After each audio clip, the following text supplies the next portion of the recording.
Hi, Joseph. Thank you very much for your poem this week. Looking back, let's see.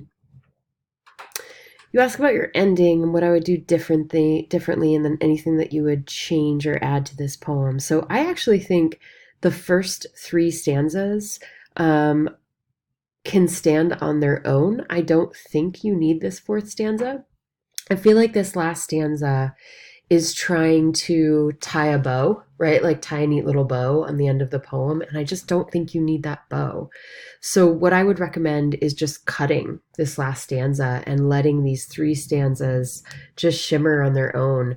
I actually really like the rhyme in your poem. I like your end line rhymes, and I like the details you choose. I also really like that you use repetition at the beginning of each of these stanzas, looking back into the past. So I think these three stanzas can stand on their own. That's what I would recommend moving forward.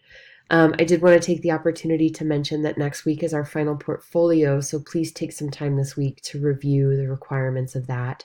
And if you have any questions, shoot me an email. Thanks, Joseph.